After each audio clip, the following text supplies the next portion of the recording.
మనం ఇప్పుడు వెళ్ళే ప్రాంతంలో ఒక గ్రామము,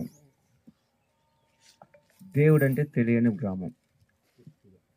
ఇంతవరకు ఆ ప్రాంతంలో సువార్త కూడా వెళ్ళలేదు, ఎవరు కూడా చేయలేదు.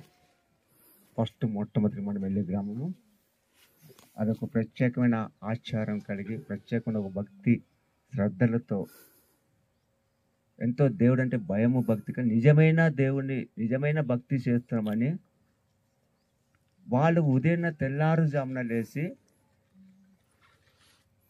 3 గంటలు లేచి తలంటూ స్నానం చేసి అప్పుడు వాళ్ళు వంట కార్యక్రమం చేసుకొని తన పని పాటలు వెళ్తారు.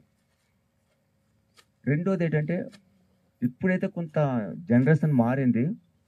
అప్పట్లో అయితే ఒక 4-5 సంవత్సరాల క్రితం అయితే ఇంకో ఇంట్లో లేక బయట బజార్కి వెళ్ళి కూడా టీ తాగరు. అటువంటి భక్తి, అటువంటి ఆచారాలతో జీవిస్తున్న గ్రామం.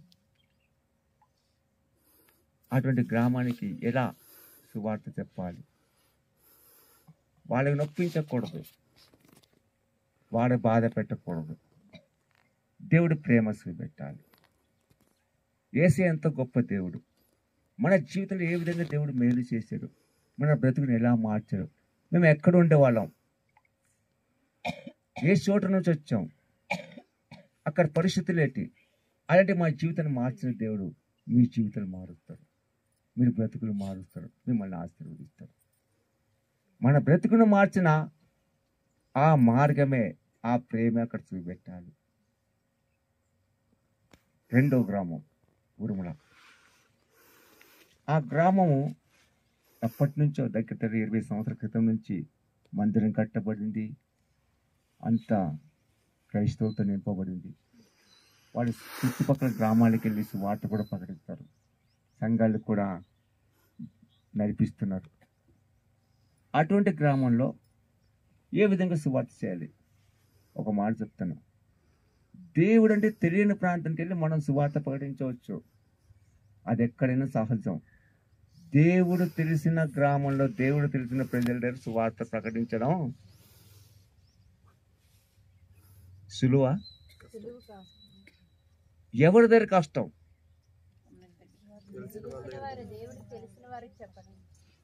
దేవుని గురించి తెలిసిన వాళ్ళు సువార్త చెప్పడం కష్టం. ఎందుకు సువార్త చెప్పడం కష్టం?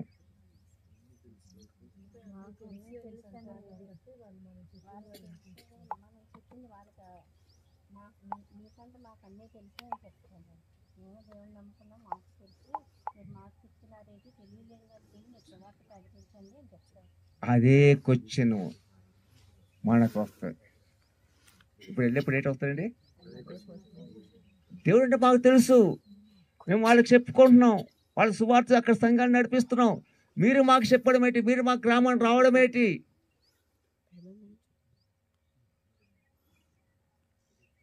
అటువంటి గ్రామానికి మనం వెళ్తున్నప్పుడు ఏ విధంగా సువార్త చెప్పాలి? మీరే చెప్పండి. ఏ విధంగా అక్కడ సువార్త చెప్తే వాళ్ళ మనసులో నాటుకోవాలంటే ఏ విధంగా చెప్పాలి? మన సువార్తకులం కదా.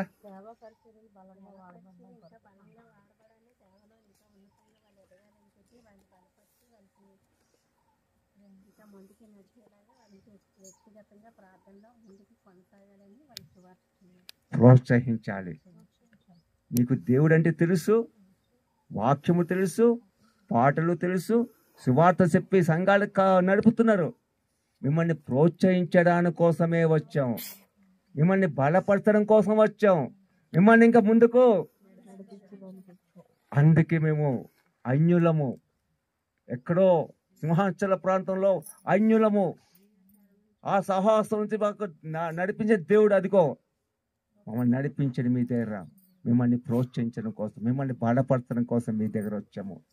వాళ్ళని దేవుని ప్రేమను, దేవుని ఐక్యతను, దేవుని సహవాసంలో వాళ్ళు చూపెట్టాలి.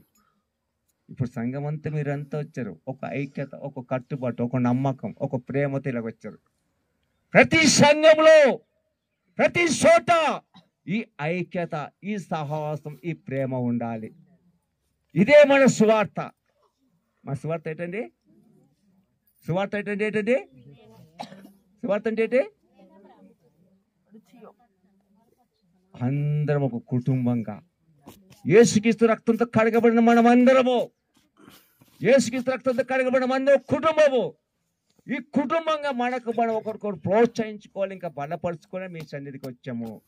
అంతేగాని సువార్త ప్రకటించడం కోసం, ఇక్కడ దేవుడు అంటే యేసు చెప్పడం కోసం మీదేరా అది చెప్పాలి.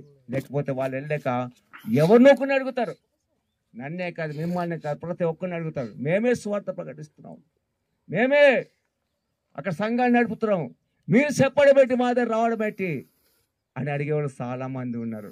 చాలామంది అడుగుతారు కూడా. ఇప్పుడు అక్కడ ఏ విధంగా చెప్పాలో మీరే మనమే తెలుసుకుని అక్కడ సువార్త ప్రకటించాలి.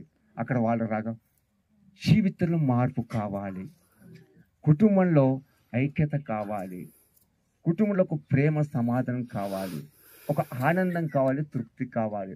మనం చేస్తున్న ప్రతి దాంట్లో దేవుడు తోడై ఉండాలి, అటువంటి కృపతో నడిపించాలని చెప్పి ప్రార్థన పూర్వకంగా మనం సువార్తకు వెళ్దాం. ఈ సువార్త దేవుని కృపతో నింపబడిన మనము దేవుని సైనికులం.